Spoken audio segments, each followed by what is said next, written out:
ये मेरा part third है और मैं इसमें देशित भाषा का बता रही हूँ कि देशित भाषा किसे कहते हैं। तो देश में हम लोग क्या करते हैं, बहुत आम भाषा बोला जाता है, ठीक है ना। सबका अलग अलग होता है कि भाषा में जिन शब्दों का प्रयोग हिंदी भाषा में होता है, जैसे हिंदी भाषा में प्रयोग क्या है, पगड़ी, जूता, खिड़की, जिसका प्रयोग हिंदी भाषा में होता है उसे देशज भाषा कहते हैं। समझ में आ गया, ये सब है।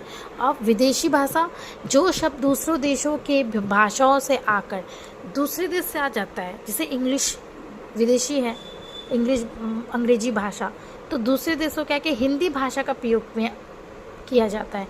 मतलब दूसरे देश का भाषा है और वो हिंदी में प्रयोग होता है। समझ में आ रहा है, किस में प्रयोग हो रहा है, दूसरे देश का भाषा है पर वो हिंदी में प्रयोग हो रहा है, तो उसे विदेशी भाषा कहते हैं। जैसे स्टेशन, स्टेशन देखो इंग्लिश वर्ड है स्टेशन, है ना, तो इसका ये भी हो रहा है, ये भी।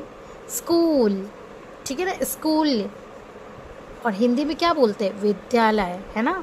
स्कूल तो विद्यालय बोलते हैं ना। समझ में आ रहा है। रेडियो, ये इंग्लिश वर्ड हो गया। तो विदेशी भाषा उसी को कहते हैं जो दूसरे के देश से होके आता है। ये हमारा एग्जाम्पल है, समझ में आ गया, तो उसे हम लोग विदेशी भाषा कहते हैं। तो आज मेरे शब्द के आधार पर ये 4 भागों में मैंने एग्जाम्पल के साथ आप लोग को बताया है। अब मैं इसका और इसके बारे में है, मैं उसकी डिटेल दूंगी, ठीक है। वो मेरा पार्ट 4 रहेगा। प्लीज़ मेरे चैनल को लाइक, सब्सक्राइब, कमेंट करिए।